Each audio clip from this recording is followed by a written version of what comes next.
നമസ്കാരം. ഈ നിയമസഭ എന്നാൽ പ്രതിപക്ഷത്തിന് നോക്കുകൂലി വാങ്ങാനുള്ള ഇടമാണ്. അതായത് എന്തിനാണ് നമ്മുടെ നാട്ടിൽ ഒരു ജനപ്രതിനിധിയെ തിരഞ്ഞെടുക്കുന്നത്?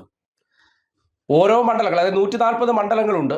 ആ 140 മണ്ഡലങ്ങൾ, ആ മണ്ഡലങ്ങളിലെ ജനങ്ങളുടെ പ്രശ്നം സഭയിൽ അവതരിപ്പിച്ച് അതിന് വേണ്ട പരിഹാരം ഉണ്ടാക്കാനുള്ള ഇടമാണ് നിയമനിർമ്മാണ സഭയാണ്. പക്ഷേ കേരളത്തിലെ പ്രതിപക്ഷത്തെ സംബന്ധിക്കുന്നിടത്തോളം അവർക്ക് ഒപ്പിട്ട് നോക്കുകൂലി മേടിക്കുക. ഈ നാട്ടിലെ പാവപ്പെട്ടവരായിട്ടുള്ള ഞാൻ ഉൾപ്പെടുന്ന അല്ലെങ്കിൽ നിങ്ങൾ ഉൾപ്പെടുന്ന സാധാരണക്കാരുടെ പൊരിവെയിൽ കൊള്ളുന്ന നികുതിപ്പണമാണ്. ആ നികുതിപ്പണത്തെ പണി ചെയ്യാതെ, ജോലി ചെയ്യാതെ ഒപ്പിട്ട് വാങ്ങിക്കൊണ്ട് പോയി ദൂർത്തടിക്കുന്ന പണി ശരിയാണോ? ഇന്നിപ്പോൾ നിയമസഭയിലെ പ്രതിപക്ഷത്തിന്റെ ബഹളമാണ്. പ്രതിപക്ഷത്തിന് ഏതെങ്കിലും ഒരു വിഷയത്തിൽ നിങ്ങൾക്ക് എതിർപ്പുണ്ട്, നിങ്ങൾ സഭയിൽ വരണ്ടെന്നേ. നിങ്ങൾ എന്തിനാണ് സഭയിൽ വന്ന് എല്ലാ ആനുകൂല്യങ്ങളും ഒപ്പിട്ടെടുത്തതിന് ശേഷം അവിടെ കിടന്ന് മാധ്യമ ക്യാമറകൾക്ക് വേണ്ടി കോപ്രായങ്ങൾ കാട്ടിക്കൂട്ടുന്നത്? ഇന്നിപ്പോൾ സഭാ സമ്മേളനത്തിന്റെ 3ാമത്തെ ദിവസമാണ്. സമ്മേളനം ആരംഭിച്ച ഉടനെ നോക്കുകൂലി വാങ്ങുന്നതിന്റെ മുന്നോടിയായിട്ട് അല്ലെങ്കിൽ കേരളത്തിലെ മാധ്യമങ്ങളുമായിട്ട് ഇവർ ചർച്ച ചെയ്ത് തീരുമാനിച്ചതിന്റെ അടിസ്ഥാനത്തിൽ വാർത്താ തലക്കെട്ടുകൾക്ക് വേണ്ടി സതീശൻ എണീറ്റൊരു പ്രഖ്യാപനം അങ്ങ് നടത്തുകയാണ്. എങ്ങനെ?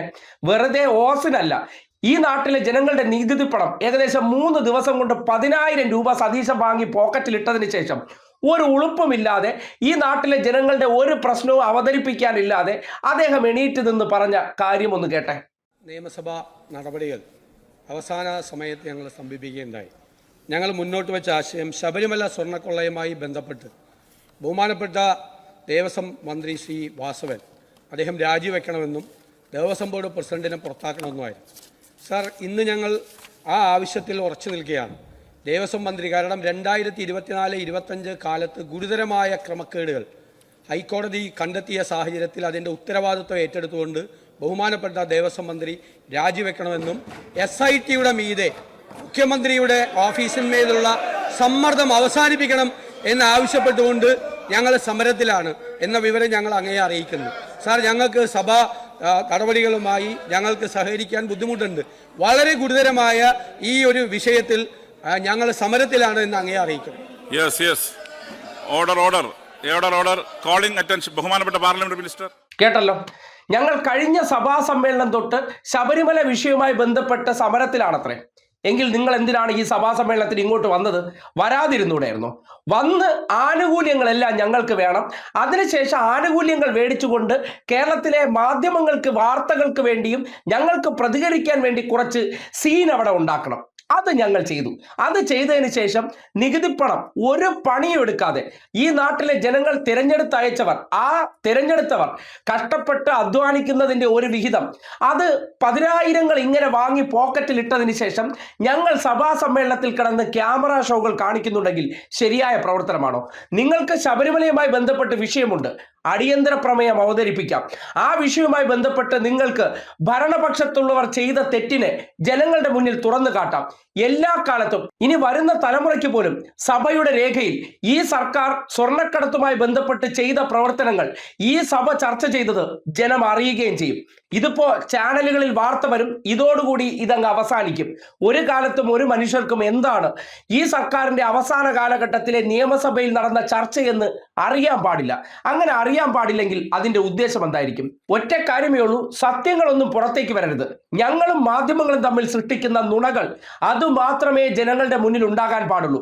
ശബരിമല സ്വർണ്ണക്കടത്തുമായി ബന്ധപ്പെട്ട സത്യാവസ്ഥ എന്താണ്, അല്ലെങ്കിൽ ഗവൺമെന്റ് അല്ലെങ്കിൽ കഴിഞ്ഞ ദേവസ്വം മന്ത്രിയൊക്കെ ചെയ്ത പ്രവർത്തനങ്ങൾ അവരെ മുൾമുനയിൽ നിർത്തിക്കൊണ്ട് ഇത്രയും ദിവസം വാർത്തയായി വന്നത്, അല്ലെങ്കിൽ നിങ്ങൾ പൊതുമധ്യത്തിൽ ആക്ഷേപങ്ങൾ ഉന്നയിച്ചുകൊണ്ടിരുന്ന കാര്യങ്ങൾ മുഴുവൻ വിളിച്ചു പറയാമായിരുന്നു. ഒന്നും ചെയ്യാതെ സഭാ സമ്മേളനം നടക്കാൻ പാടില്ല, ഞങ്ങളുടെ ആ വിഹിതം എന്ന് തന്നെ ഞങ്ങൾ കാപ്പിയും കുടിച്ചുകൊണ്ട് വീട്ടിൽ പോട്ടെ എന്ന തരത്തിൽ സഭാ സമ്മേളനം മുടക്കാൻ ശ്രമിച്ചപ്പോൾ MP രാജേഷ് പറഞ്ഞൊരു പ്രതികരണമുണ്ട്.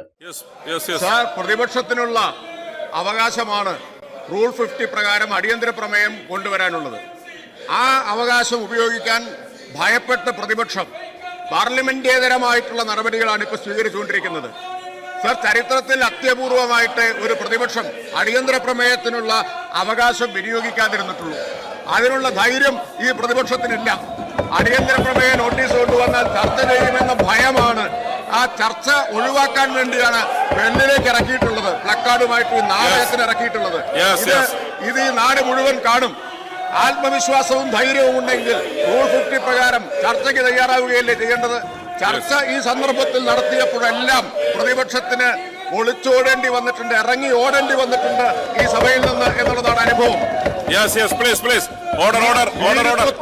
ഭീരുത്വത്തിന്റെ ലജ്ജയില്ലാത്ത പ്രദർശനമാണ് ഇവിടെ കണ്ടുകൊണ്ടിരിക്കുന്നത്. അതാണ് കണ്ടുകൊണ്ടിരിക്കുന്നത്. തിണ്ണമിടുക്കാണ് പ്രതിപക്ഷം സഭയിൽ കാണിച്ചുകൊണ്ടിരിക്കുന്നത്. സഭ നൽകുന്ന അവകാശത്തെ വിനിയോഗിക്കാൻ തയ്യാറാവാതെ അതിന് ധൈര്യമില്ലാത്ത ഈ പ്രതിപക്ഷത്തെ ജനങ്ങൾ വിലയിരുത്തും. Sir, calling attention Shri CK Harindran, ബഹുമാനപ്പെട്ട തദ്ദേശ സ്വയംഭരണ എക്സൈസ് പാർലമെന്ററി ഉപമന്ത്രി. അത്രയേ ഉള്ളൂ. നിങ്ങൾക്ക് ധൈര്യമില്ല. നിങ്ങൾക്കൊരു വിഷയവുമായി ബന്ധപ്പെട്ട്, ശബരിമല കൊള്ളയുമായി ബന്ധപ്പെട്ട് സർക്കാരിനെ അല്ലെങ്കിൽ ഭരണപക്ഷത്തെ തൊലി ഉരിച്ച് ജനങ്ങളുടെ മുന്നിൽ കാട്ടിക്കൊടുത്തതിന് ശേഷം ഇതാ കണ്ടില്ലേ, ഇവർ കാണിച്ചതും പറഞ്ഞതും മുഴുവൻ തട്ടിപ്പാണ്. അവരുടെ ആ തട്ടിപ്പിനെ മുഴുവൻ ഇതാ സഭയിൽ ഞങ്ങൾ നിങ്ങളുടെ മുന്നിൽ തുറന്നു കാട്ടിയിരിക്കുന്നു. അവരുടെ തരികിട മുഴുവൻ ജനങ്ങളുടെ മുന്നിൽ തുറന്നു കാട്ടാനുള്ള അവസരമാക്കി ഞങ്ങൾ ഇതിനെ മാറ്റി, ഞങ്ങൾ അത് തെളിയിച്ചിരിക്കുന്നു. ഇതല്ലേ ഹീറോയിസം? ഇതൊന്നും ചെയ്യാതെ ഞങ്ങൾ ഇത് ചർച്ചയ്ക്കെടുത്തു കഴിഞ്ഞാൽ, അടിയന്തര പ്രമേയം കൊണ്ടുവന്നാൽ, സഭ നിർത്തിവെച്ച് ചർച്ച ചെയ്താൽ മാധ്യമങ്ങളിലൂടെ ഇത് ടെലികാസ്റ്റ് ചെയ്യും. ടെലികാസ്റ്റ് ചെയ്യുന്ന സന്ദർഭത്തിൽ ഈ വിഷയവുമായി ബന്ധപ്പെട്ട് ഞങ്ങളും മാധ്യമങ്ങളും ഉണ്ടാക്കി കൊണ്ടുവന്നിരിക്കുന്ന നുണകൾ പൊളിഞ്ഞടങ്ങും. അതുകൊണ്ട് എന്ത് ചെയ്യണം? വരിക, ഒപ്പിടുക, നികുതിപ്പണം വാങ്ങി പോക്കറ്റിലിടുക, നേരെ പോയി ഇന്ത്യൻ കോഫി ഹൗസിൽ നിന്ന് ചായ കുടിക്കുക, കുറച്ചവിടെ ക്യാമറ ഷോ കാണിക്കുക, പൊടി തട്ടി വീട്ടിൽ പോവുക. എത്ര ലക്ഷം രൂപയെന്നറിയോ? ഒരു ദിവസം 20 ലക്ഷം രൂപയോളമാണ് ഇങ്ങനെ ഇവർ പൊടിക്കുന്നത്. ഈ നാട്ടിലെ എത്ര മനുഷ്യർക്ക് ചികിത്സാ സഹായം കൊടുക്കാനുള്ള പൈസയാണ്?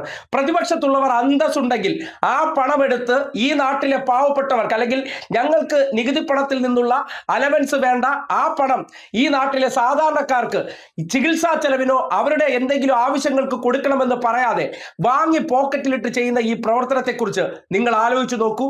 നോക്കുകൂലി, ഈ നാടിന്റെ നികുതിപ്പണം എഴുതി മേടിച്ചിട്ട് ജനങ്ങൾക്ക് വേണ്ടി ഒരു ഉപകാരമുള്ള കാര്യങ്ങൾ ചെയ്യാതെ കേരളത്തിലെ മാധ്യമങ്ങൾക്ക് വാർത്ത സൃഷ്ടിക്കാൻ വേണ്ടി ചെയ്യുന്ന ഈ പ്രവർത്തനം തരികിടയാണോ അല്ലയോ ഓരോരുത്തർക്കും വിലയിരുത്താം. നിങ്ങൾക്കൊരു വിഷയത്തിന്റെ സത്യാവസ്ഥയാണ് അറിയേണ്ടിയിരുന്നെങ്കിൽ ചർച്ചയ്ക്ക് പോകണമായിരുന്നു. അല്ലെങ്കിൽ നിങ്ങൾക്ക് താല്പര്യമില്ലായിരുന്നെങ്കിൽ, നിങ്ങൾ കഴിഞ്ഞ സഭാ സമ്മേളനം തൊട്ട് സഹകരിക്കുന്നില്ലായിരുന്നെങ്കിൽ അവിടെ വരേണ്ട കാര്യവുമില്ലായിരുന്നു. എന്തിനു വന്നു? എന്തിന് ഈ ഷോ കാണിച്ചു? എന്തിന് നികുതിപ്പണം ഒപ്പിട്ട് വാങ്ങി? അപ്പോ നോക്കുകൂലി വാങ്ങി നക്കുന്നവരായിട്ട് കേരളത്തിലെ പ്രതിപക്ഷം അധപ്പതിച്ചു എന്നതിന്റെ തെളിവാണ് സഭയിൽ കണ്ടതെന്ന് പറയേണ്ടി വരികയാണ്.